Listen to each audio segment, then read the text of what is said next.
Welcome back to another episode of Liminal Phrames. I'm your host, Nathan, and I'm joined by my friend and co-host, Darren King, also known as ExoAcademian. It has been one of the craziest weeks, and, we got a lot of things we're going to cover. But before we do that, of course, I want to know, how are you doing? Yeah, well, one of the things I like about living in this part of the world is that we do get some really intense storms.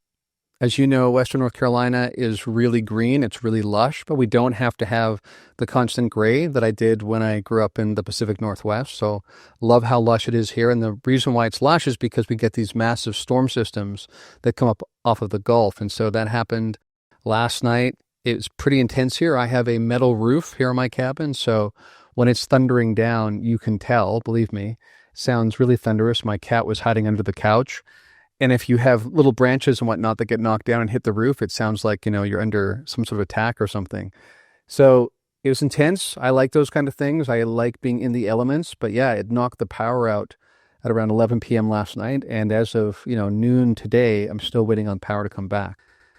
But in terms of how I'm doing really well. It's been a really intense period of time for me. A lot of things to juggle. Ever since I got back from Houston, I basically feel like I've been handling one thing after another.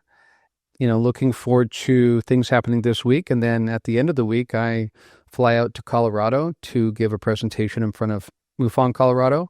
So looking forward to doing that, being in front of a different group of people and seeing friends and colleagues that are in Colorado. So it feels like it's one thing after another, but things are good on my end. How about you? How have things been on your side? Yeah, things are good. It's hectic here as well. A lot of things going on in personal, professional life. Keeping me busy. I really enjoyed catching up with you recently in Asheville. It's something we used to do pretty often when you were more local, but we got a chance to have pizza and chat for a couple of hours. We basically could get thrown out of the pizza joint if we were taking any more time, because we spend a lot of time there, and it's just nice to catch up with you and kind of talk about what's going on. And what I found interesting about our talks when we've had them is that the focus of the talks have been a lot less on maybe some of the nuts and bolts happenings and more so on the larger kind of metaphysical underpinnings of what might be happening here. And I think that sort of mirrors what's been happening in the show as well. We tend to be leaning more toward these larger questions that move beyond just the latest video or picture or whatever it is, and trying to get at what it all really means about life, reality, our interpersonal relationships. And I think also really pointedly the future of humanity and what we want that future to look like. What do we want if we had an ability to really live the way that we might want to live and live in sort of harmony with some of the principles and understanding that our study of the phenomena has revealed to us? What would that living look like, and how could that be accomplished? And that ranges anywhere from just how you might change your behavior from your day-to-day to maybe more intentional gatherings, retreats, or even communities. And I find those conversations to be really fascinating and rewarding. And I think a lot of people are struggling with some of that as well, that we live in a day where maybe we are re-examining how human beings are interfacing with their traditional obligations, their work obligations, and living in cities or not living in cities, working remotely. And we're kind of asking ourselves, do we have to keep doing things this way? Maybe we can do them differently. And of course, with the rise of artificial intelligence and the way that is likely going to change all of our lives, what will that mean for humanity? Will that mean that we have more free time to pursue these kinds of things and embrace alternate ways of living and of being and of interacting with our world? And these are all really exciting questions to consider. And I think we live in a century where we're going to be able to start pursuing those things in ways that are very experimental and hopefully very rewarding for lots of people. So I'm excited about that, and excited the talks that we have are kind of centered more and more around what those possibilities might look like. Yeah, absolutely. And we talked about that a fair bit when we were hanging out at Blaze. And I definitely think about that a lot, and I'm having numerous conversations in those kinds of avenues. And it is interesting because on the one hand, you and I both talk about the fact that we have kids. My kids are young adults. Yours are almost there. And we think about what kind of advice to give them. That becomes difficult because you kind of have to have some sense of what the world's going to look like in order to give them what feels like accurate advice. And, even reflecting on the kind of life we had in our 20s, for instance, but the world is going to be so incredibly different for them than it was for us that becomes complicated. And so you kind of want to teach them to be light on their feet, able to be adaptable. And something that I explored with Janice in the most recent Event Horizon is that we might even be seeing changes in the human genome that are tweaking us so that we're more able to have capacities in line with that new future, which is less predictable, but with many different kinds of opportunities laterally kind of opening up. So it is fascinating, and it's also mind-blowing and sometimes can be overwhelming if you try to take it all in one go. But yeah, this notion of, what things are going to look like and how we might make decisions differently. As you know, I've been pretty invested in this notion of eventually starting an intentional community somewhere, and maybe even that branching into numerous ones across the world. But that feels like it's more likely to happen now than it did even a year ago. And there's already early machinations in that direction, talking with different people who have different expertise in different fields. So that gets exciting, and we'll see where things go. And of course, part of that depends on what happens in the world over the next 12 months. And, on that note, that's also true when it comes to this notion of disclosure and ufology. And as you and I said to each other in our quick catch-up before we started recording, it's been an absolutely bizarre week. Total bonanza when you think about things that are coming out. And we've said this before, but I just want to highlight again that some people went decades and decades with almost no traction in the mainstream. And here we are in this time where we're having not just one whistleblower every 6 months or once a year, we're having numerous whistleblowers in 1 week at this point. And the revelations coming out are consequential. And that means that we're much closer than we have ever been to disclosure. So I think one of the questions we will ask at the end of what we're going to talk about today is just how close are we to that moment where we finally have that briefing from the White House or something like that. So let's dive into it. Let's get into all these different elements, and there's a lot to cover here. Each of these alone could easily be its own show. That's just how consequential this week has been. And so as we talk about these things, I would just encourage the audience, calibrate just how unique these times are. All right, but let's start with Harald Malmgren. He was interviewed on the Jesse Michaels show. Many revelations came out in that. And that was, again, as Jesse Michaels shows tend to be, multiple hours in length. So much to jump into there, but I want to pass it to you first. What was your initial impression when you heard this interview was going to happen, knowing he was very close to death at that point? And what came out of it? What was your initial impressions on that? Yeah, I was highly anticipating this one. It had been teased for a little while, and the timing of its release was really great, I thought. Fascinating conversation, such a bright mind, and incredible that Jesse was able to capture this interview not long before his passing. Malmgren led a truly amazing life, a 20th century marvel in many ways in his kind of rise into politics, into the world stage. Of course, his ties with President Kennedy and the Cuban Missile Crisis, really, really fascinating there. And I was remarking to a friend of mine just how things have changed a lot since his day, where he relayed this story when he was a youngster. He was 13 or 14.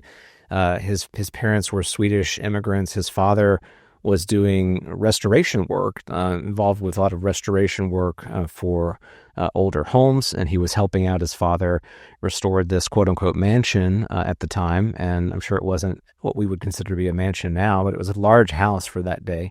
And while he was helping his dad on that site, the owner of the property who happened to be there and talking with him about just whatever he wanted to talk about to a young boy, and he was immediately fascinated by Malmgren's understanding of some really complicated, advanced, sort of physics principles. And he essentially said, I want to give you a full tuition to go to Harvard, and we'll take care of all of your expenses and everything. And you think about that exchange, and I remember talking to my grandparents, when they were around, and some of the stories that they would share. those kinds of interactions they just don't happen anymore. It's a different world. It's not like where your kid can just maybe by accident bump into the dean of a college and then all of a sudden just get accepted and can start studying. It's extremely rare, but it also speaks to the intellect that he possessed at that young age. And the fact that he was given this golden opportunity really changed the trajectory of his life and changed the trajectory of all of our lives. One of these incredible stories about how small little things can ripple out into enormous effects in the world. And, how grateful are we for having a person like that who is a young person in the room, being able to kind of lower the temperature, delay some rash decisions about, dropping bombs on Cuba, dropping bombs on the Russians, trying to, sort of prove a point, and then kind of gaming that out. Well, how would this actually work? And if we were to bomb Moscow, then who do we even talk to de-escalate from there? I mean, you don't have anyone you can talk to. So really fascinating stuff, and I think left a tremendous mark on geopolitics, on just political gamesmanship in general. And then, of course, him relaying his experience with the Bluegill Triple Prime nuclear test that, purportedly downed an object in the Pacific, and then they recovered that object, and he got a chance to go out and I think he handled some of the material, and Kennedy was involved, and it just speaks to, again, more of the sort of shadowy elements of the government studying this phenomena, and a high-level person with a position to know, corroborating that this was, in fact, real. It was happening. Very important people were involved. And, I think, Darren, we're probably going to hear more of these kinds of end-of-life, quote-unquote, deathbed confessions. And of course, we've had some of those in ufology before. So they just continue to add up over time and add to the mounting body of evidence that this is, in fact, a real thing and is just highly classified. And that's why it's been difficult to get all the information out of it. So a lot of a recap there, but really fascinating. And if everyone hasn't had a chance to listen to it, highly recommend taking the time to go through that. Yeah, absolutely. And you touched on some of the highlights there. And yeah, to your point towards the end there about the shadowy nature of these elite movements within the government, or even maybe branching off and becoming rogue elements, that's one of the open questions. But even within the elements of the government that we consider the government, the legitimate government, we definitely are starting to hear stories about things that happened. And we all are obviously here in 2025. We made it through. We didn't have a nuclear apocalypse. But you can sometimes take for granted just how fortunate we are that that didn't happen. And when you hear the testimony of people like what's happening with Malmgren here, you kind of realize just how lucky we have been and how we've kind of made it through by the skin of our teeth. And his point was that we need to really look back at that history and think about that in light of how tense things are now in the geopolitical climate right now. And in some ways, it's much more complicated because there are mutual actors now with nuclear weapons. And we've discussed this before. So the chances of skating your way through this without some sort of apocalypse becomes more challenging than ever. But to look back at that time, and we've definitely heard other stories too about, for instance, operators in the Soviet Union who saw on their radar what looked like an attack coming from the U.S., and their orders were, you go ahead and initiate a return attack because we don't have time to talk about this, because if these are really missiles, they're going to be hitting Moscow and various places within minutes. So his orders were to go ahead and launch a retaliatory attack. Now, of course, what ended up happening was that was a glitch in the system. And I remember hearing about different things like where it comes to nuclear meltdowns that almost happened, or things like nuclear war almost happening. And it's sometimes coming down to a 10-cent resistor failing and then causing the entire system to indicate something that wasn't actually happening. And if it weren't for people like that one operator in the Soviet Union and people like Malmgren, we would have likely had several occasions where it would have ended up in nuclear war. Of course, probably only one, because you really only have one before you kind of wipe everything out. But your point is well made, that we really have to be thankful for these people. But most importantly, take that as a cautionary tale and say, we need to change the scenario. We can't carry on like this geopolitically, and yet we are. A couple things, like you touched on them, right? Like, number one, the fact that a 27-year-old is being put into this situation where they're being asked to calm the tempers in the room, keep the temperature down, try to dissuade people that were ready to launch attacks to basically punish the Soviet Union at the time. That is such a bizarre notion that you would trust any 27-year-old to do that. I would think about myself as a 27-year-old. I would not have the character to kind of do that. So that is so bizarre from numerous ways of looking at it, because on the one hand, you think to yourself, wow, this 27-year-old comported himself with amazing grace in that situation. But you also ask yourself, why are we sending in a 27-year-old? Do we not have better systems? And that, again, that's kind of a cautionary tale that we don't. And of course, that was just the beginning for him. He went on to become a presidential advisor for JFK, LBJ, Nixon, and Ford. Amazing career right there. And to your point, he talked about, yes, holding UAP material directly that came out of the plume of a nuclear test called Bluegill Triple Prime, conducted at Johnston Atoll in the Marshall Islands in 1962. So you read this kind of, history and you go, this is one person who had these experiences? Really, really bizarre, right? And then he goes on to talk about the deputy director of plans for the CIA and the man who built and designed Area 51 briefed Malmgren on otherworld technologies. So this included past retrievals like the Magenta crash in Lombardy, Italy in 1933. And that was really interesting because, of course, David Grush hinted that there was a crash going back as far as Italy in the 30s. So this was the first high-level person to confirm that. So as much as we've been using this colloquial language around the 80-year cover-up, it's actually longer than that, like 90 years plus. So we'll go into a couple more elements, but just touch on those ones. Like, put yourself in his shoes, right? You're a young person, you're thrust into the depth of history, and you're experiencing things like having to dissuade people from launching nuclear weapons. You're actually being briefed on otherworld technologies. And then you come to understand that there were presidents who knew about this, and perhaps even in the case of JFK, that his knowledge of UFOs was at least part of the calculus that led to his assassination. Yeah, I'm glad you brought that up. I was going to mention that for sure. We've heard rumors that may be the case, but Malmgren essentially confirms that, or at least he suspects that may be one of the key reasons why he was assassinated. I'm reminded too of really this experience of paradigm change, right? So you have a young person in a room where the military experience that is present is coming from a different world, a different kind of military engagement, different military philosophy. So here's someone who's had a physics background, economics background. He's a mathematician. He understands that this technology, this new technology that is nuclear energy, is incredibly powerful and really has the ability to change the entire world and change it in an instant. And I think that's really important, is that younger perspective, someone that understands the scope, the true destructive power of the atom here being present in the room, was critical, because you've got these older individuals that they're approaching warfare from a different mentality. We've got to hit them back hard with everything we've got, with the best weapons that we have. And clearly that strategy wasn't going to work anymore. And now, we know that this sort of facing off strategy, military, pause, is that mutual assured destruction, that this mad philosophy, and really impacted the Cold War, and impacts the 20th century, impacts the 21st century.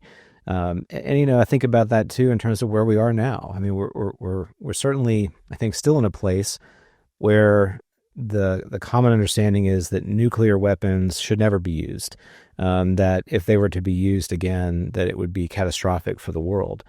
But we have different weapons of war now as well that aren't necessarily guns or cannons or missiles. We're talking about cyber war, and using AI to conduct operations within other countries to disrupt their societies. And, hopefully we have young people in those conversations who understand the ramifications of utilizing that technology, and not even just deploying it, but also pouring dollars into that kind of research to create artificial general intelligence with the purpose of being a weapon or the possibility of it being a weapon. And, think about the intent and the training that goes into AI that would be geared to that objective, and then what the result would be. Could be very catastrophic for the world. So, they have a saying, history does repeat itself, and I think we probably will see that again with some additional conversations where we may want to take a more traditional approach, or may want to launch a cyber weapon against another country, or may want to utilize AI for the first time in the defense of our nation. And maybe individuals like Harald Malmgren would be in the room and say, well, what if we do that, then we may open a Pandora's box that we can't close again with these other technologies. So that's something that just kind of spun out for me, and reflecting on his impact in that room with that intergenerational conversation, and just incredibly grateful that he happened to have a seat at that table, and that people recognize that he should be a part of that conversation. It really speaks to his poise, his intellect, and his ability to relate with folks that may not have been able to see eye to eye with him at that time. It really is remarkable, and I shake my head every time I think about it. Not just because he did so well under that pressure situation, but again, that we had a circumstance that would rely on someone like that at 27-year-olds is just remarkable when you think about it. And as we've been saying, his career, his resume goes on from there. That's not the end of it. There's numerous things that happen on top of that. For instance, we hear about a secret anti-gravity related collaboration between Tesla and Thomas Townsend Brown that he knew about. This is fascinating. This goes back to this question around, was there various breakthroughs that happened in the middle part of the 20th century, partly because of recovered craft potentially, and perhaps all of that went rogue. And so the point there, and this is being brought up by a few different people in a few of the different interviews we're going to discuss today, this concern that basically science was put in a black box, and that there have been breakthroughs that are civilization changing that have been kept from the mainstream. And so we've been carrying on with basically just further iterations of the same kind of technology, while this other kind of technology has been developed in private. And again, one of the questions is that happening within our government? Is that happening with a rogue element that's split off from the government?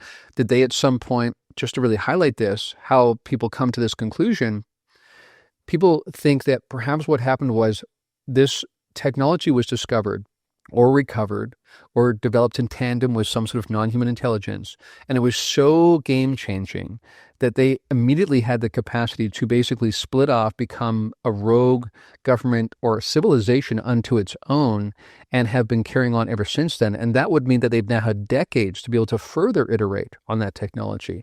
So this is something that comes up in the lore. And again, when we think about capital D disclosure, which we'll get to towards the end of today, this is one of the questions. What actually are we trying to disclose here? What if there is this rogue group, this breakaway civilization with technology that makes our technology, nuclear weapons and whatnot, look like cannon fire, basically? What would happen then? This is a really consequential question. But before we get off of Harald and what he revealed in this interview, we also heard from his daughter Pippa that in the final hours before he'd passed on, he told her that there had been UFO crash survivors, in other words, biologics, from the Roswell crash. And Roswell came up in several interviews over the last couple of weeks, and that there was indeed a video of one sole surviving extraterrestrial being, and that's in quotes, by the way, sole surviving extraterrestrial being, and that he was witness to this video, apparently. So before we move on from him, let's touch on that, and then also the fact that he also touched on Majestic, or Majestic 12, right? This was a big revelation as well. This has been part of the lore for a long time, built around the notion that there has been a group that took it upon themselves to, quote unquote, protect the world, right? And they basically had stumbled across this technology, this information, these revelations, and these 12 people, 12 men, of course, were pulled together, and they were basically the gatekeepers from then on. So he came across information suggesting that Majestic 12 was actually tracking him from a young age. So this is basically the elite of the elite from military intelligence and scientific groups governing the UFO issue from on high, if you will. So let's touch on those two things. Number one, the Roswell crash that he talked about, the fact that there was beings and one that survived, and Majestic 12 and the implications there.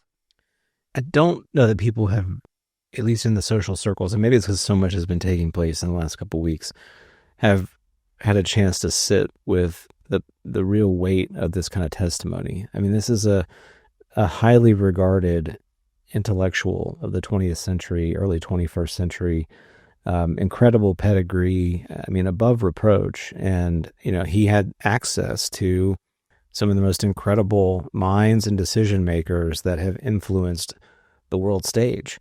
And here he is corroborating elements of the UFO lore about a crash, about retrieval program, about beings, about technologies that may have been reverse engineered. This is truly remarkable testimony, and I think gives you a hint at the true wealth of information that is there. When you hear somebody like David Grush talk about, he was interviewing all these different folks and brought all these different witnesses, to testify. These are the kinds of folks that we're talking about. Now, certainly it's not all. They're not all of the caliber of Harald Malmgren, but I guarantee many of them were. And when he, on the Joe Rogan podcast, mentioned that he'd had corroboration or, met with individuals that were, in his words, the highest of the high in terms of ability to know these kinds of things, I mean, that gives just, to me, Malmgren's interview gives further weight to Grush's testimony, to his allegations. And so I think we're going to continue to see more supporting, testimony from the kind of folks like Malmgren, who will follow in his wake. I mean, it definitely sets the stage for other individuals being willing to step forward and corroborate similar kinds of claims. And, the fact that it was international, mentioning the Magenta crash, I mean, all that kind of stuff is truly amazing to consider. And it's going to be fascinating, I think, just to see where this conversation goes. And we've certainly heard, that the bodies were part of this conversation, that we had at least a living being, and we now that mentioning that we had video footage of that being. All these sorts of things are really fascinating, and I think we're only going to hear more in the days and weeks ahead. Okay, now moving on to today's series of topics that are each incredibly consequential. Again, it's been a bizarre couple of weeks that way. We next want to talk about the whistleblower that emerged on Disclosure Team with Vinny, going by the code name, if you will, Ben. So all we know about him is that his name is Ben. He obviously appeared with his face being concealed, basically blurred out. His audio was greatly changed so that people wouldn't be able to identify who he is. He's clearly concerned about his safety and doesn't want to expose who he is at this point. That will also be true of Matthew Brown, who we'll talk about in a minute. But give me your take, Nathan, on this new whistleblower, one of a couple, actually. And you and I knew ahead of time, right? It was already being rumored that last weekend we were going to see someone come forward. We actually had more than one come forward, although it kind of happened during the week rather than the weekend. But what were you expecting when you went into that interview? What did you take from it? Specifically with Ben on Disclosure Team, what was your interpretation of the entire event? Yeah, I thought it was very encouraging. I respect Vinny a lot. I think he does really good work. I think he does a good job trying to vet his sources and doesn't bring something forward unless he really feels good that it's something worthy of sharing with the community. And to me, while we didn't get a lot of necessarily earth-shattering revelations from this interview, we did get is that further confirmation that there is something to this. And that to me is the tell there, the really important takeaway, is that you've got more individuals who are willing to step forward, even if it is under the cloak of anonymity. They're still willing to put their names out there at great personal risk to them. You have to be very careful about the details that you reveal in interviews like this, because if you're in one of these programs or have this kind of access, it's not hard to necessarily triangulate to who you are if you leave just the littlest amount of breadcrumb. And so I respect that that's a really difficult tightrope to walk, and respect Ben for coming forward and sharing his testimony, corroborating the other information that we are hearing and seeing lately. And I think it also shows that there are there are other avenues and pathways that people can pursue to get information out into the public arena. So this, I think, provides just additional cover for other folks that may want to come forward and provide their own testimony. Does it potentially raise the complicating factors of, how trustworthy is this? And, could a podcaster be duped and another person come forward and have the right credentials, but essentially be kind of a Rick Doty in disguise? I mean, I think we have to ask ourselves that, or at least examine that's a possibility. So I think we'd be a little bit careful with that, use some discernment there. But it to me, it shows that the tide is turning, that the momentum is really moving and shifting towards greater disclosure. And I think this week has been just another illustration of that as well. Like there really is a tremendous amount of momentum happening in this space, congressionally, and with other folks willing to share and come forward. Even folks that have been sharing things for decades are sharing more now than they used to share. And I think that tells you something is on the horizon that is sort of prompting this latest rush of additional disclosures. So kudos to Vinny for grabbing that interview. And I think it, definitely adds to the growing weight of evidence that there is something to this. Yeah, great points there. And I think about one of the points you made there in terms of how even some of the veterans that have been in this for decades, when we think about people like Hal Puthoff, for instance, Eric Davis, people like that, they indeed have been saying more publicly than they have before. And I think that's because they recognize that we are very close to this inflection point. And so this is something that's helpful to remind our audience, I think, and just all of us in the UFO community in general, is that you can get into this kind of mindset where we're never going to get there, right? We're always almost there, almost there, almost there.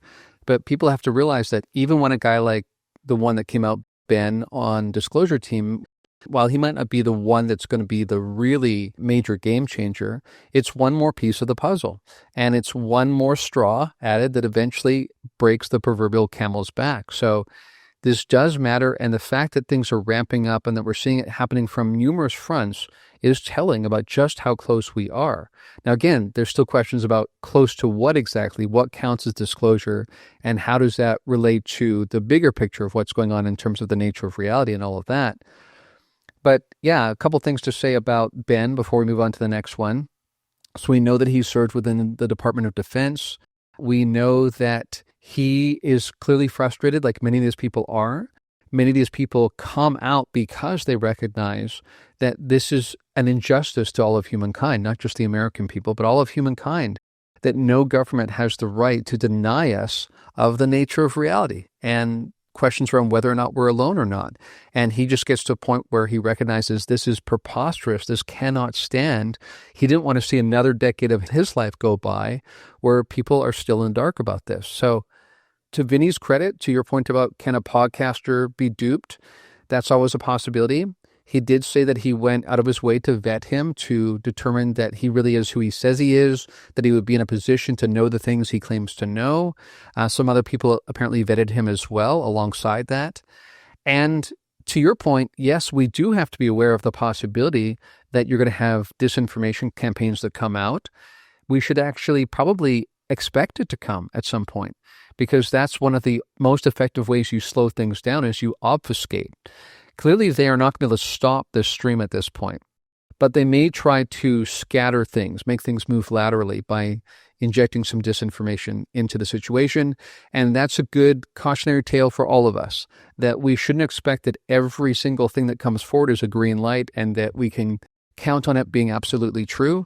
But we can look at the overall trajectory and be very, very encouraged, I think, by where things are moving.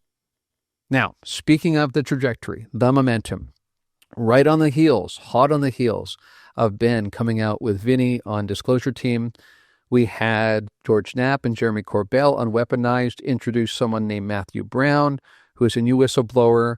A lot of conversation to get into here, Nathan, around Immaculate Constellation, a term that we've only known for about a year or so. But what was your initial take on hearing this was going to be another whistleblower on top of the one that had already come forward? I saw some of your tweets. Clearly, you were impressed by this. You thought it was an important moment in the history of ufology. So give me your initial takes on that entire event. Yeah, I definitely felt the weight of this testimony, and there are a few reasons for that. One, right off the bat, I'm looking at this gentleman's age. He's a younger man than I am, and I still think I'm a relatively young man. But that, he must be in his 30s is what it looks like to me. And a man who's in his 30s with a professional career that he's had, very likely has a family, very likely has future plans or had future plans to be rising the ranks professionally within the agencies and organizations that he worked in. And those are plans that come along with, commitments and retirement and all these sorts of factors that weigh on the shoulders of a person who's accumulated that kind of experience. And so someone who's this age, who's willing to put it all on the line and put his name out there, not obscured, talking about, his access, all these kinds of things like that's, and he readily admits this in the, early minutes of that interview, that, he faces some very serious consequences that if they decide to bring the full weight of the law down on him, could potentially even be execution, and I think that's probably certainly on the extreme end of the spectrum, but, he understands that this was a very gutsy thing to do. And the way that he speaks in that measured, sort of really deliberate tone also adds to the fact that he's concerned. He's anxious, nervous, really being extra careful about what he says, how he says it, that he's also trying to do things because he has these principles, these strong beliefs of right and wrong, and that when he was exposed to this information, he felt that it was wrong to hide it from the American public. And so this strong sense of conviction that this information deserves to be shared, that it deserves to be corroborated. So an incredibly powerful interview in my opinion, and I certainly tweeted about that. I think it is one of the biggest drops of the year, following on the heels of the other biggest drop of the year, which I think was the Harald Malmgren interview. Tremendously impactful testimony there. So we had a slow start to the year. Kind of the first quarter was a little bit sluggish, but now we're starting to see momentum and starting to see this kind of snowballing effect take place, leading up to additional, hearings in Congress and briefings on Congress, and David Grush being a part of Eric Burleson's staff and being able to brief others, on what he knows. All this stuff is happening kind of in rapid succession, and with Matthew being willing to come forward on Weaponized, and I think we're expecting 2 more episodes of that testimony in the very near future. Tuesday, I think, is the next drop there. I think we're going to hear more from him. We're going to hear more, not just in this interview, but more in other interviews and more potentially on Congress on the Hill. So, what will he be willing to say in front of others? And I think the last thing I'll say before I turn it back to you is really what I also pay attention to is, in addition to the tone, is what they're not saying. And I think, people, they either just gloss over this a lot or just kind of get frustrated that what they're sharing isn't maybe as earth-shattering as they might want them to share. But you're not seeing the conviction that they have, that they've come to that place of conviction because of everything they can't tell you. And that to me is present in the conversation. It's just not something that you and I can see and evaluate as explicitly as we would a picture or a letter, a document, or a testimony. But it's there, it's in the room, it adds to the weight of what he's trying to do. And I feel the same way with Grush. There's all the things that he cannot say, but they accumulate to such a degree that it gives them that conviction, that deep conviction that stepping forward is the right move, that they're on the right side of history. This isn't just a person who spun out a fantastical story because they stumbled across a make-believe war game. It's not just that. It's something much more to that. There are many layers to this story, that some of which we can see and some of which are obscured from us, but add to the weight of this testimony. So really, really impressive, and I look forward to hearing more about it. I think it's going to continue to be a hot topic of conversation. Yeah, it certainly was consequential. Completely agree with you there. And I also noted his age. And some people have come out since then. Some of the insiders have come out and acknowledged and said, he's fairly young. He might be fairly low on the food chain. so to speak, but it's still a really, really consequential interview. And speaking to the point you made about the concerns he has about his future and how it might be impacted by him coming forward, like you said, not only did he mention that the two real possibilities are life in prison and execution, though I agree with you that's more the outlier possibility, but the reason why that's particularly pertinent here that we have actually not talked in our private conversations about yet is that, from my understanding, he didn't go through the same checkpoints that other whistleblowers have gone through. So you have people like Lou Elizondo, who in his book Imminent, you can still see where the redactions are, where he left them in so people would know where the process was actually redacting things he had written in his book, because he wanted people to see transparently that was happening. The impression here is that Matthew Brown didn't go through that same kind of Doppler process that people like Elizondo and Grush went through. So that being the case, he's putting himself at much greater risk, really, than those people are. And you've seen sometimes how some of these guys will really dance very close to the edge. They can say something and then they can't say anything more. And some people, again, that are more the skeptics in our community have said, this makes no sense to me. You can't talk about the nature of the craft or the technology, but you're allowed to say there's aliens, and you're allowed to mention, for instance, the different species that are here, in the case of Eric Davis recently. And what I want to point out to people is, yes, apparently that is the issue, that you can talk about those kinds of things, probably partly because no one's going to likely believe you anyway, is the notion. And it actually is more of the technological implications that are actually classified. So this becomes fascinating because not only is he coming forward at great risk, but perhaps even more risk than some of these other people. Somebody might even ask the question, is this person so young that they're maybe taking a greater risk than they should? What will happen here? And will he be made an example of by the Department of Defense, or will he get off lightly because there's already the sense that in the water, this is already well underway. The disclosure process is well underway. And on that point, I just wanted to mention something else that's sort of more global before I mention a couple more elements that he brought up.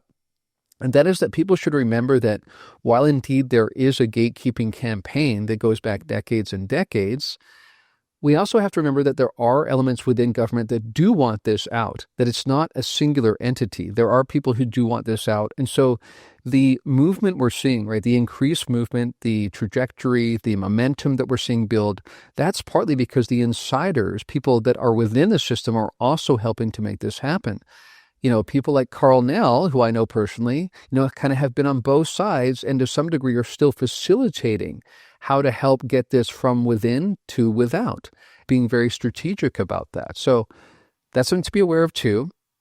Now, in terms of a couple more elements to bring up, and I want to get your take too, based on what Matthew Brown talked about, there's one particularly consequential part of the interview where basically George and Jeremy were asking him what this meant. And he said, well, basically it's either non-human intelligence or we've been left behind, I think were the words he used. And the implication was by some rogue, again, breakaway kind of civilization of humans who, again, the implication being stumbled across this technology. It was so paradigm shattering that they've now gone off and developed technology that basically might as well be equal to them being from a different planet because they're so much further ahead than us. Either one is kind of chilling. Maybe the second is even more chilling because maybe we trust human beings less than we would trust some of these other beings. But that was fascinating. And one other piece I want to bring up and then get your take on was this one particular event that he referred to where apparently these Russian vessels were navigating to the middle of the ocean somewhere, and that we have these super secret sensors in different parts of the ocean that can detect movement or whatever and can then take footage of what's happening in different parts of the world and different parts of the ocean. And so there was footage taken of basically these Russian vessels, and appearing, he used that word, above them was this black triangle craft that was just hovering there. And he made the point of saying it didn't maneuver there from somewhere else. It actually just appeared. Therefore, it either decloaked or materialized, manifested, whatever word you want to use. But give me your take on those couple elements in terms of the greater risk he might potentially be taking and the notion of this one event that involved these Russian vessels in a black triangle.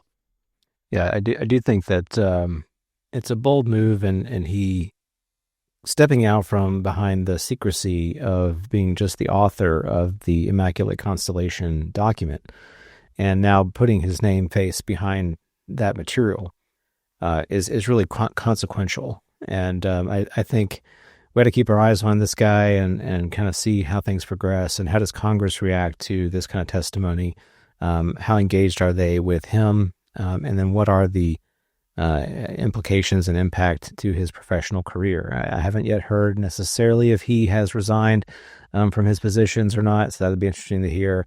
What is he sort of up to? And, the other thing that I think was sort of alluded to in the interview was that he's stepping forward now because it feels like the safest thing for him to do. So we're getting some echoes of what we heard from Bob Lazar, as controversial as that may be, when Bob came forward to George Knapp many, many years ago because he felt like it was the only thing to do to keep him safe.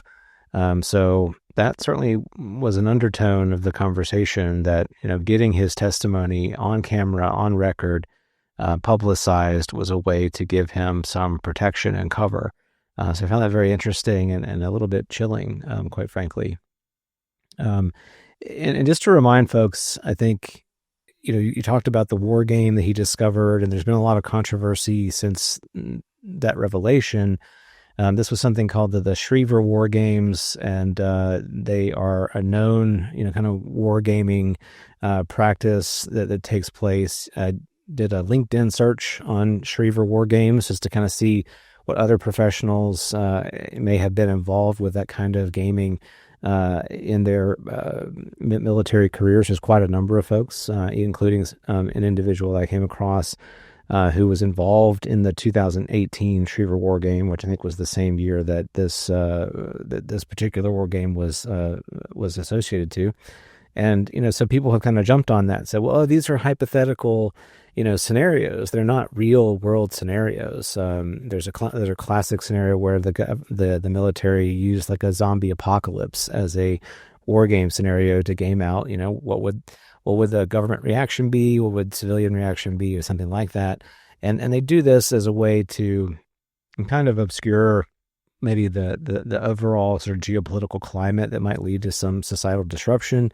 But it allows them to kind of have this very creative play space to think about how they might use their technologies and capabilities to react. And so I think, people naturally seized on that and said, oh, well, clearly this is just another fantasy like the zombie apocalypse. And this is a young guy who, happened to love UFOs, and he just stumbled across this, and therefore, bam, he's just gotten duped, and now he's mistaken this for something real.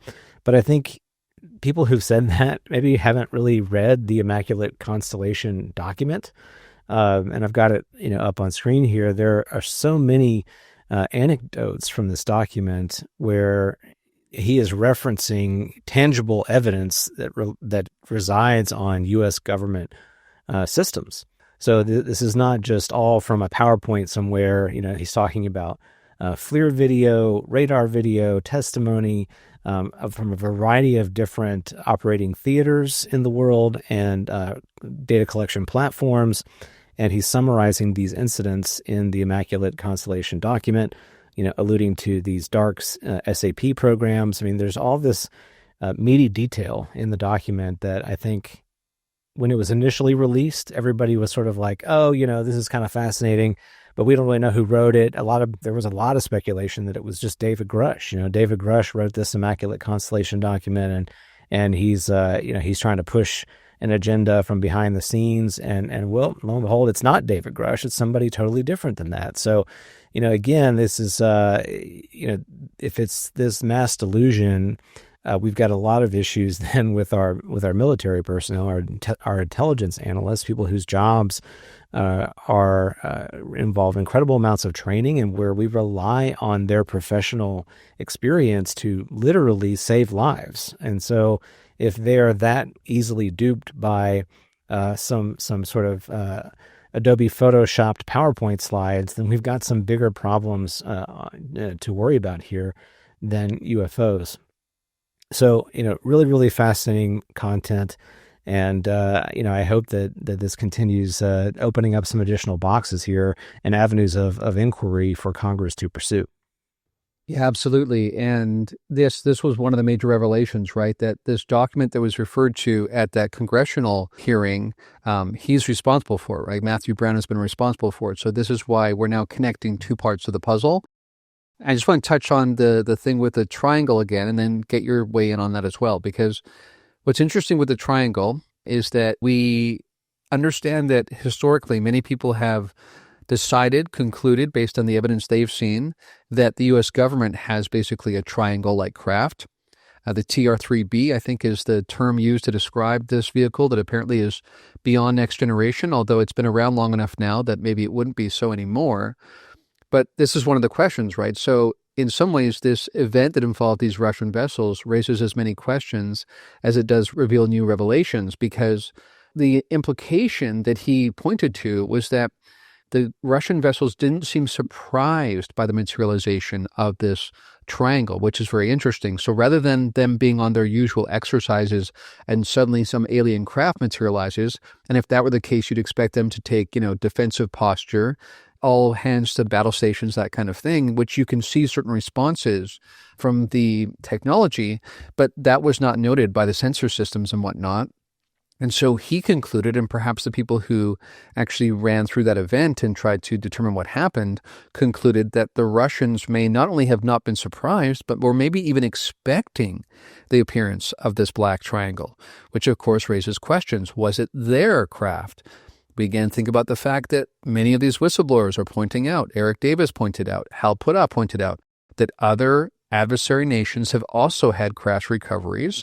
And one of the issues that Eric Davis raised, that we'll get to more later, was that for a country like China, where it's all hands on deck, we have one task here and everybody's on the same page, they don't have the stovepiping, those kind of concerns that are slowing down progress on our end. So they might leap progress. They might have already done that. But again, in this case, the question is, where was that black triangle craft coming from? Was that reverse engineered craft that had been successfully reverse engineered for the Russians? Was this a breakaway civilization that was perhaps, again, the implication being, can pull strings across various nation states in our world that basically supersedes the geopolitical spectrum to some degree, which again is quite chilling?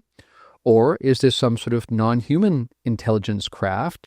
And perhaps that might mean, if there was not a surprised reaction by the Russians, that maybe there's some sort of collusion or some sort of cooperation there. We think then about David Grush and his discussion about accords with non-human intelligence. We would be naive to think it would only happen with the U.S. government. So many questions raised here, but what do you think about that particular event?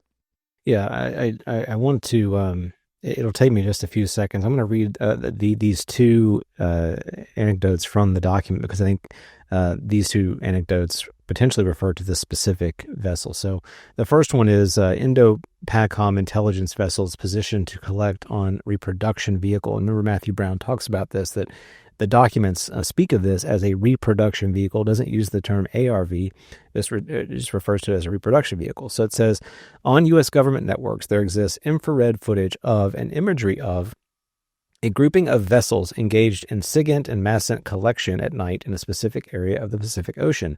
In this footage, which was in close proximity to the vessels, a large equilateral triangle UAP suddenly appears directly over the ships. Three bright points are seen at each bottom corner of the UAP, which is observed to slowly rotate on its horizontal axis. This rotation partially reveals a horizontal bar of sweeping lights. Intelligence analysis associated with this event specifies that the equilateral triangle is a reproduction vehicle and concludes that the vessels must have been aware of the RV's frequent use of those coordinates due to a foreign pre-positioning of advanced collection assets at the exact time and place. After a brief period of hovering and slowly rotating approximately 500 to 1,000 meters above the ocean, the RV suddenly disappears and the footage ends. Now, I think this is a separate incident because it talks about footage, it talks about kind of motion video, but it's a similar object, and the way that it's referenced mirrors exactly what Matthew Brown was talking to. The one that I think he's speaking about is the one which follows, and it says, Indo-PACOM equilateral triangle UAP tails unwitting vessel. On U.S. government networks, there exists infrared footage of an equilateral triangle UAP, approximately fighter jet sized, hovering less than 200 meters above a vessel in the night at a location in the Pacific. Intelligence analysis associated with this event specifies that the equilateral triangle is an ARV/RV of unknown origin. The vessel gives no signs that it is aware of the ARV/RV, maintaining altitude and bearing directly overhead. 2 lights on the underside of the ARV/RV are visible, while a third is blocked from view due to a slightly upward angle orientation. So both of these incidents involve equilateral triangles of different sizes. One seems to involve video. The other seems to involve a still image. There are components from Matthew Brown's testimony that mirror what we're seeing in these descriptions. The sort of the 200-meter height is, I think, mentioned directly in the interview with Corbell and Knapp. What does it all mean? Are we actually looking at reproduction vehicles? Are we looking at alien reproduction vehicles? Are we looking at non-human intelligence? It's unknown. And Matthew Brown specifically says he just doesn't know what it is, and that the analysis seems to just refer to it in this way.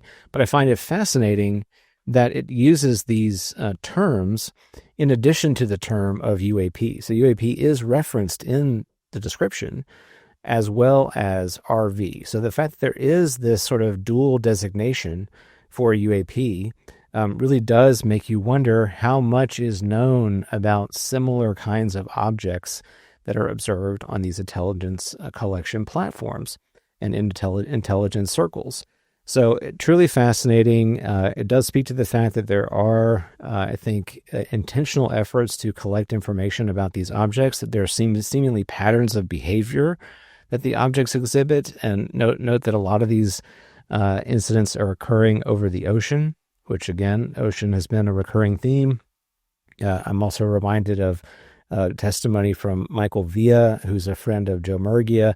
Michael Villa talked about when he was stationed in the Middle East aboard a particular a Navy vessel, that he witnessed a black triangle above the vehicle. So what is going on there? Is it kind of some sort of surveillance? Is it some sort of pattern of just appearing in these locations and then disappearing? And what is it doing? Is there some potential connection to the military? And that, I think, leans more toward this could be a reproduction vehicle, that there's some sort of governmental connection to these vehicles, that they have been created by government agencies for certain purposes, and they're working in tandem with known terrestrial technologies like Navy vessels, and they just happen to appear. Maybe they share information and they disappear and go on doing whatever else that they're doing in the world. So truly fascinating to hear more testimony about these triangles that have been part of the lore for so long. Yeah, absolutely. And this actually dovetails with our last conversation, because we brought up Stephen Greer and how he has cautioned people that the government, or elements, again, of this rogue group perhaps, have incredibly advanced technology, including basically craft like triangles. So that's another, testimonial pointing to the fact that there are incredibly advanced, sophisticated technology we have been able to reverse engineer, and we do have these kinds of craft. And again, it's not surprising that other nations would have them as well. So truly fascinating. And one other point about the reproduction vehicle moniker is that there is an A sometimes that he referenced before it, right? So it'd be ARV as well as sometimes RV. And then Jeremy and George asked him, so what did the A stand for? And he pointed out, as you and I both know, that in the lore, that tends to refer to alien reproduction vehicle. But he made the point that nowhere is that established, though, in the actual documentation he's seen. And then he said, so basically any words you could imagine. Maybe it's anomalous reproduction vehicle. Maybe it's advanced reproduction vehicle. Maybe it is alien reproduction vehicle. Again, it's unclear. But this does, to some degree, muddy the waters a little bit, because human beings are wired in such a way that they can take only so much new information in and actually be able to integrate it. And if we're actually discussing here, and again, this is part of what happens when you have decades and decades and decades of this going on and being kept in the dark, is that by now we might have, in addition to various alien species being here and operating technology, we might have elements of our military as well as other militaries in the world that have very advanced technology that is next generation. And on top of that, there may be a rogue civilization that kind of trumps the entire efforts of the known militaries, of the known nation-state actors in the world. And so again, this can sometimes act to actually create obfuscation where it's not even intentional. And people can sometimes come away going, I don't know what to believe. I'm throwing my hands up in the air. What is it? Which one is it? And I would actually argue, again, based on history, when things are more complex, when they don't fall in easy categories, that tends to point to something true, actually, to me. That speaks to the veracity of this situation. So the fact that the breakaway civilization comes up over and over again, now where we draw the line on, are they sort of in a really tangential way still connected somehow to the U.S. military, or are they fully, at this point, basically autonomous? We don't know, but that to me is clearly in the picture. We hear different whistleblowers coming forward and talking about vast networks beneath the ground, not just beneath the ocean, right? Where there are these underground bases that sometimes there's discussion about there being cooperation with various alien groups, and that even the fact that hybrids are being created in collaboration with those alien groups, right? So when I think back to the POC episode I did on Rachel's eyes, that was that kind of revelation, that this one guy got brought into the Air Force. They realized he had these intuitive skills. Next thing, found himself in this deeply underground base somewhere in the American Southwest again. And it turned out that this was a place where these various alien species would basically come through a portal and emerge into our world. And sometimes, because of the nature of the complexity of that, they would actually crash. And so he was part of a crash retrieval team. Sometimes, like this one case with this Rachel person, they would find still alive beings. In this case, she was the only sole survivor. He took her. She became his adopted daughter. They, in, again, collaboration with the military, looked into, can we introduce these hybrids into everyday society? Then there's, again, questions that arise from there about super soldiers that are apparently potentially being created using some of this hybrid DNA. So again, for the average person who's still asking the questions, are UFOs real? This is a lot to grok, right? A lot to integrate. But I just want to point out to people that while that's a lot can happen in 90 years when things are kept in the dark. All right. In the interest of time, we've got more things to get to. So let's move on to the UAP Disclosure Fund, in collaboration with the House Committee on Oversight and Accountability, hosting this congressional briefing called Understanding UAP, Science, National Security, and Innovation. This was a well thought out event in some ways, but some hiccups came up halfway through, Nathan, that we'll inevitably talk about. But give me your take on the fact that in addition to these whistleblowers and all the implications there, we had this official event happening in Washington in collaboration with this committee and the UAP Disclosure Fund. Yeah, so kudos to the UAP Disclosure Fund and orchestrating this, putting it together. It took a lot of effort, probably a lot of long hours to get this to actually come to fruition. So huge thanks to them for making that happen. They're definitely a worthwhile organization to support in their efforts to lobby Congress. I think this is good momentum. This is really sort of foreshadowing that there are additional aspects of congressional interest and oversight involvement in this topic coming ahead of us. And this is sort of laying the groundwork for that, really creating a setting for some of these individuals who've already given official testimony to committee, giving them a chance to say more that they might want to share in a more informal setting, but nevertheless, on the record. So I think that's very, very valuable. It illustrates something that we talked about earlier on the show today, that you've got a person like Eric Davis, who, Darren, you and I can remember that for years, Eric Davis just wouldn't do interviews. Like he wouldn't talk to anybody. He was working at the Aerospace Corporation. He was the alleged writer of the Wilson Davis memo. Wouldn't corroborate that at all. But here you got Eric Davis just kind of spilling it all out there. He's going. The guy likes to talk. I know Eric and have been in the room with him, kind of holding court. So it's sort of classic Eric Davis on display. No salad present in this interview, which I think the memes for the Eric Davis salad, have been quite entertaining. But nevertheless, really interesting testimony that he was willing to share, and just kind of revealing things that I think many people haven't necessarily been ready to hear. There are great screenshots of Representative Burleson sort of with mouth agog looking at Davis like, I can't believe you just talked about insectoids and reptilians and Nordics. This is just kind of crazy stuff.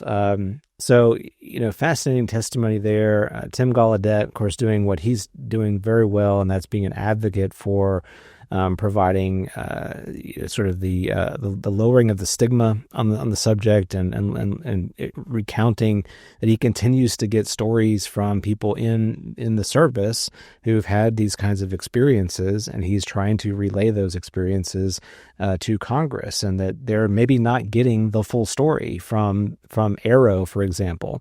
And we can talk about maybe that in a minute too, that the Kirkpatrick, the legacy of Sean Kirkpatrick, the legacy of Tim Phillips, who is recently now the former deputy director of Arrow, that, are they getting the straight story? Is Congress getting the full picture?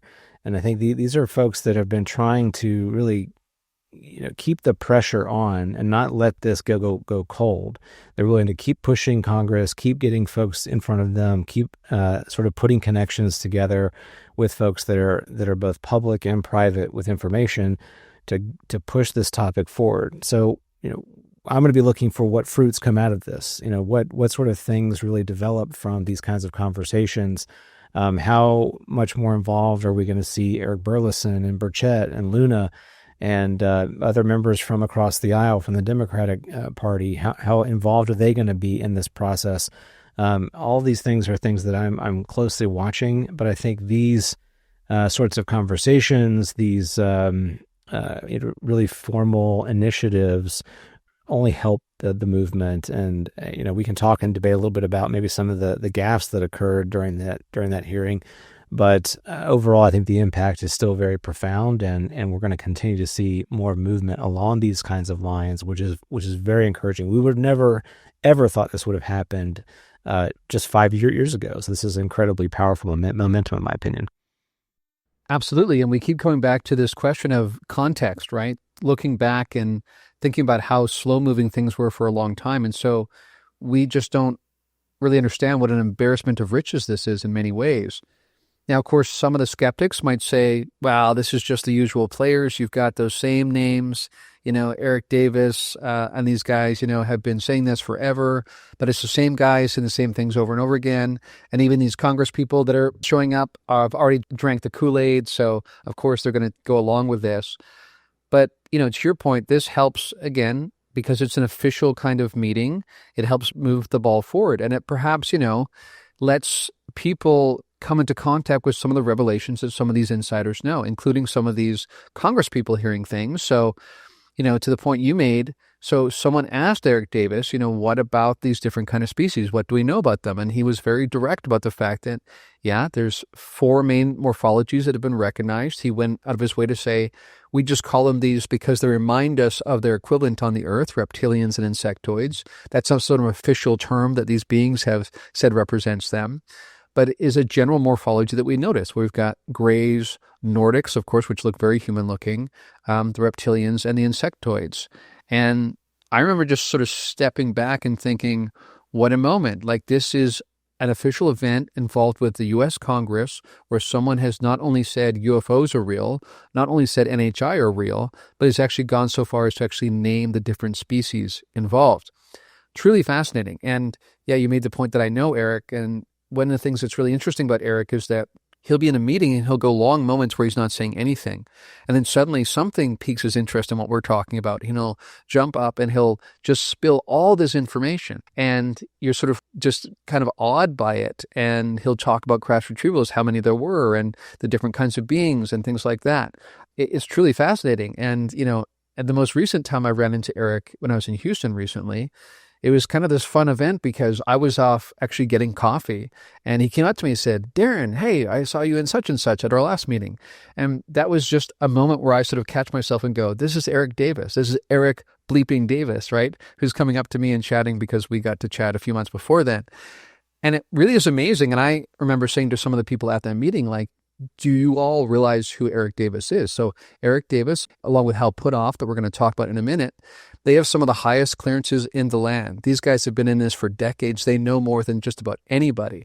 So the fact that we're now turning this corner and they're able to talk about these things, they feel comfortable to talk about these things because clearly both these guys are still very cautious, right? I remember having a conversation with Eric, and he's very aware of the ways that the military industrial establishment will go out of the way to make sure you're not violating your NDAs. So he's very aware of that, as is Hal Puthoff. But they will skate up right to that edge and be willing to talk about things more openly now because they're also reading the tea leaves and recognizing we're very close to this inflection point. Another couple of points I want to make about that particular meeting. Kirk McConnell made the point that as of now, there's never been an indictment or prosecution of a whistleblower that's come forward. So he's basically saying that as an encouragement, come forward, talk to Congress. We totally understand that these different whistleblowers are concerned where exactly will the law land on this issue.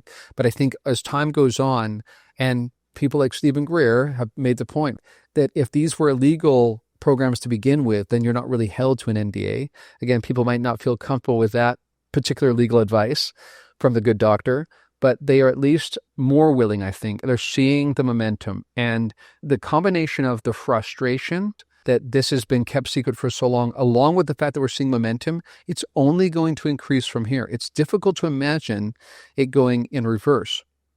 So, like you, I agree. It was a really important meeting, kind of like flight under the radar compared to some other meetings because of the other things that came out this week, including the whistleblowers, except for one fact, Nathan.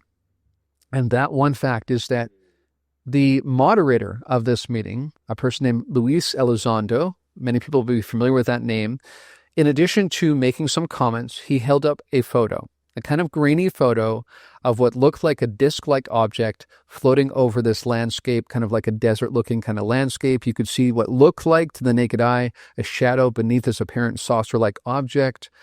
But of course, things kind of went south from there. We learned later on that actually this was not a craft at all. This was a mistaken identity situation. So why don't you walk through your own experience for the people in the audience about when you first saw that image, you heard what Elizondo was saying about it, and then what came soon afterwards within a day or so when everything seemed to unravel. Yeah, kudos to Lou, and we've given him a lot of credit, and I think he deserves it for, being the voice on this topic that he has been, and being, I mean, the guy seems to be a tireless advocate, working all the time to push this forward and really get the ear of Congress folks and get them to take it seriously. So, I hope everybody understands that I am very much appreciative of Lou Elizondo. And I would say that regardless of what he did or what he may do, I mean, we owe him a lot for pushing this in the direction that we find it in now. That said, when this photo was shared, it was very difficult to make out the object. He was sharing it right after they took a break.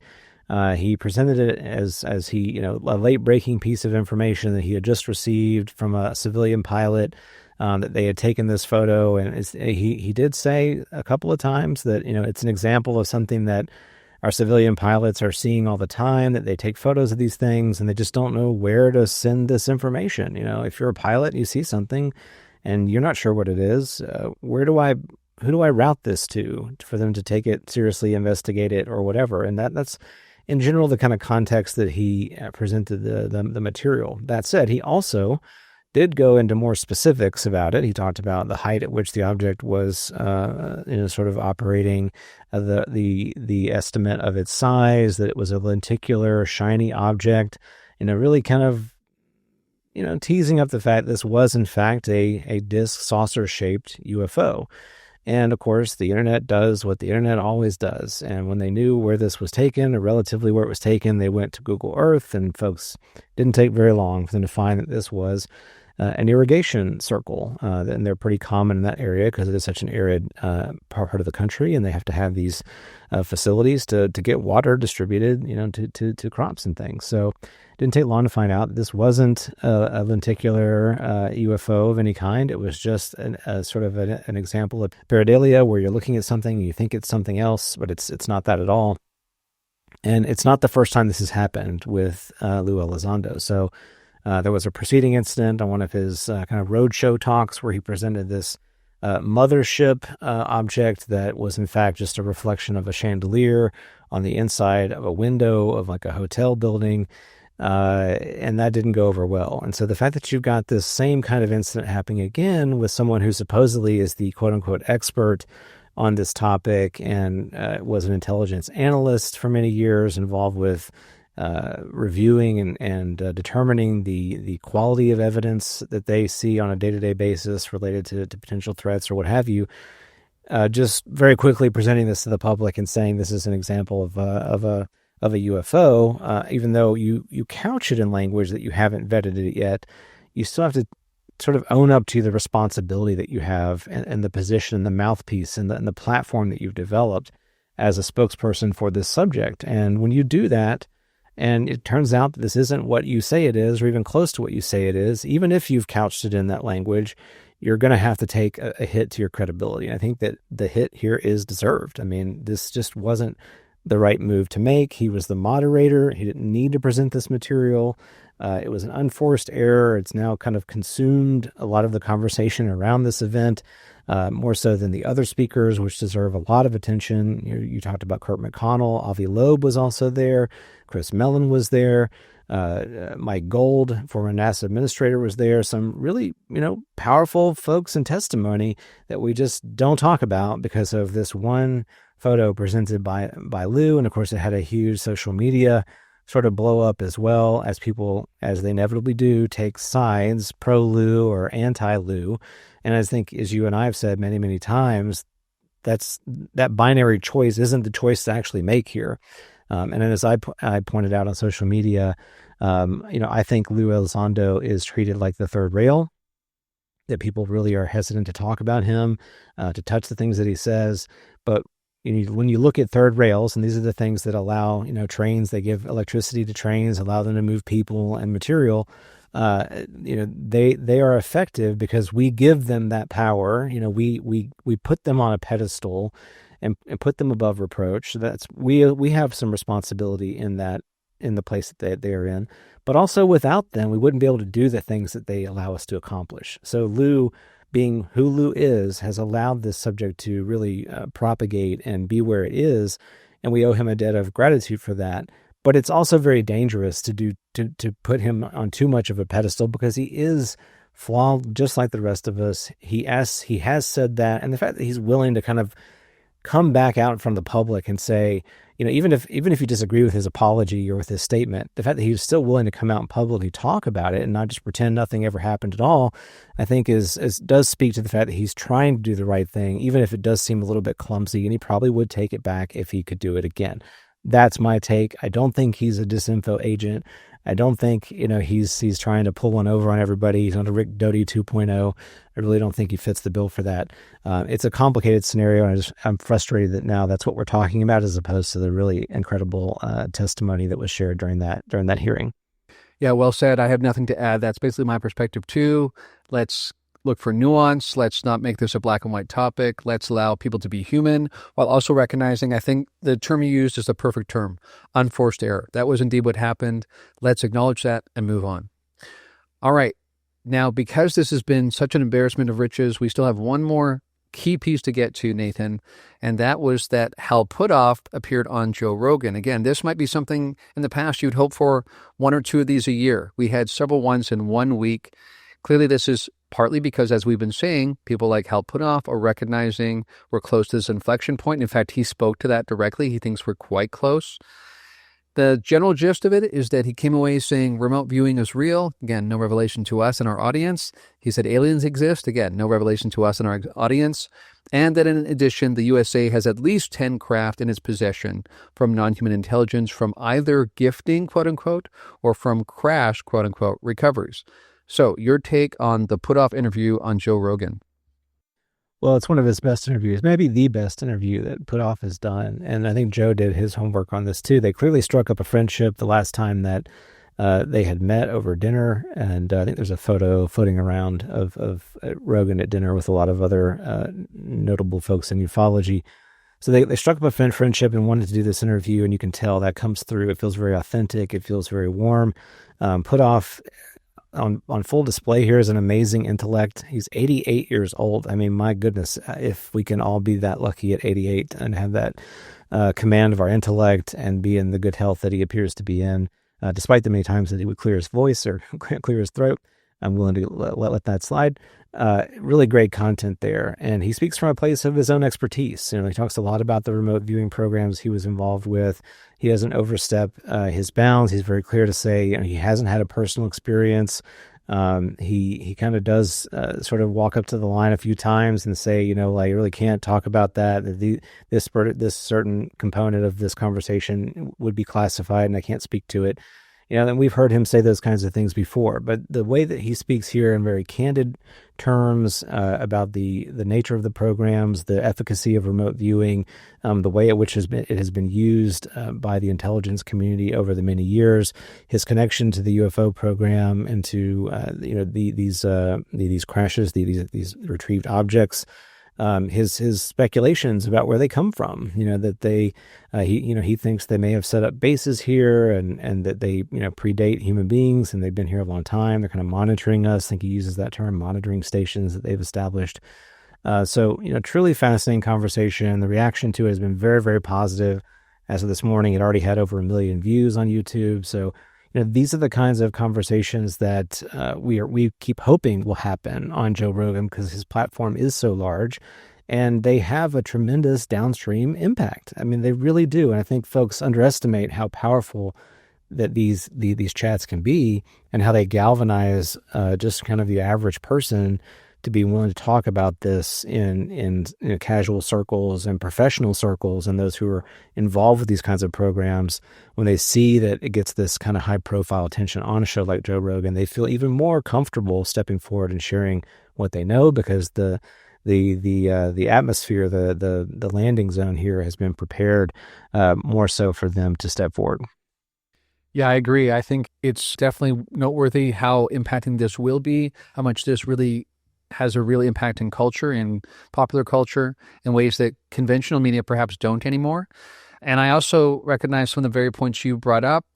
I paid attention to what people like Hal Puthoff have said about potential origins for these various beings. There have been times where he's talked about maybe this could be some split-off sister humanoid civilization from the Earth. But this time he seemed to lean on, again, something perhaps originally extraterrestrial that has been here for a very, very long time, perhaps even from before when we were here, as you pointed out. And I think that's fascinating. I am noticing and noting what different people that I consider very well-connected insiders are saying about origins.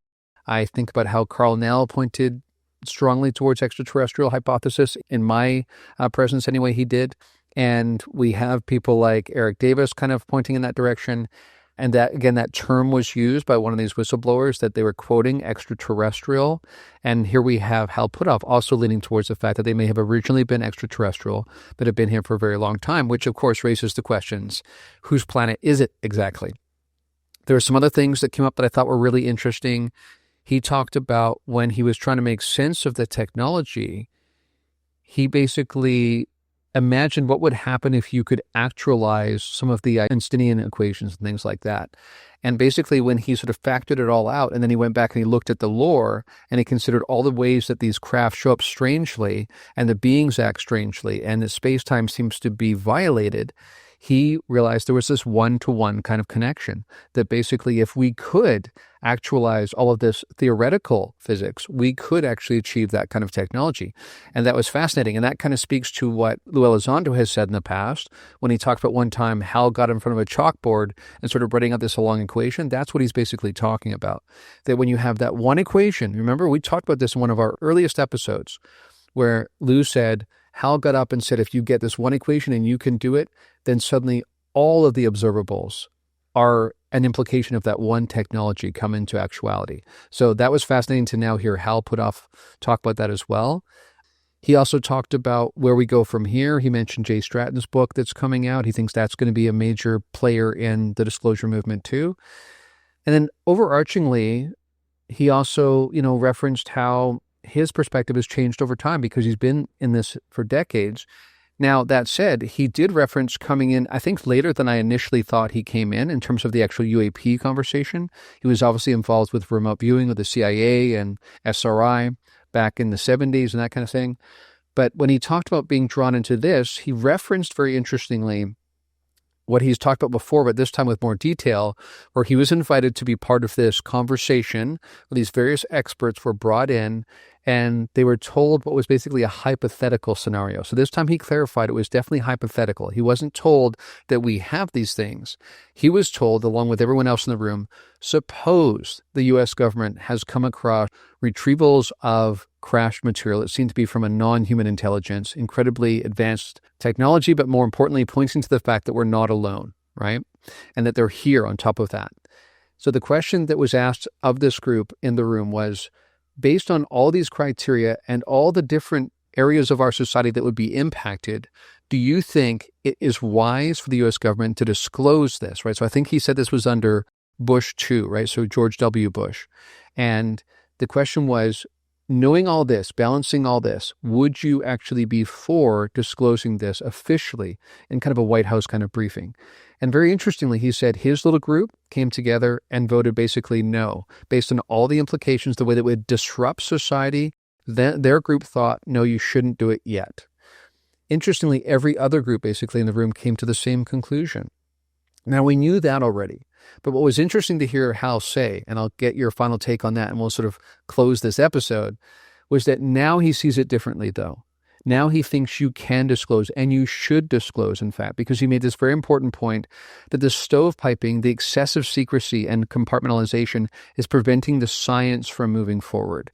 And I think he's probably feeling some of the challenges we're facing in the world and realizing we need to actualize some of that technology. We need to turn this corner.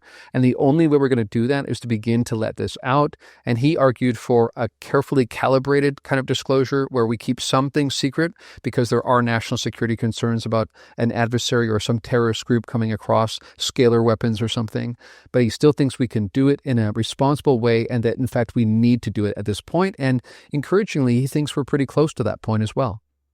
Yeah, that is encouraging and maybe a little bit surprising too. I think it does speak to the fact that things are accelerating, that there is maybe an unseen force at work here that is kind of pushing things towards where we are at the moment. That we've long speculated that this might be a kind of drip disclosure.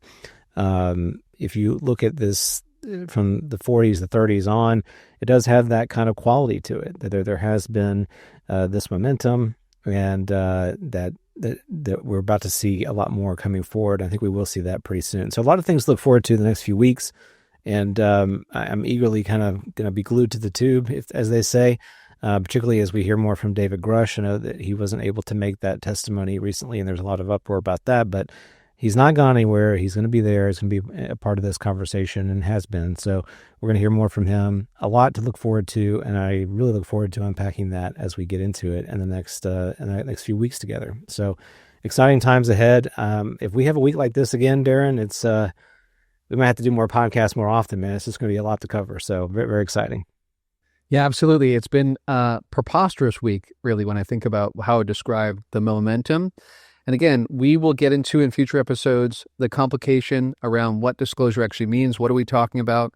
There's so many implications here. Something I've been really, really focused on recently is just how much we seem to be operating in a kind of sub-reality that is being to some degree orchestrated from above and beyond, if you will. And I don't know exactly how you ever disclose that without it completely disrupting everything and basically changing the nature of human civilization. So maybe what we're looking to actually is kind of a series of disclosures where increasingly consequential elements come into play.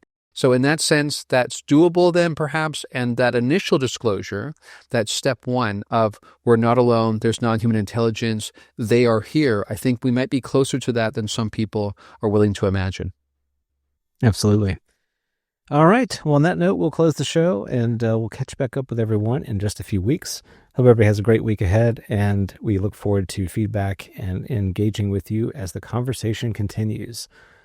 May the quality of our questions, shaped by a desire for understanding, enhance our journey of discovery, and may our travels broaden the sphere of our consciousness, reminding us that new discoveries beget new horizons. As always, friends, adventure awaits. We'll see you next time on Liminal Phrames.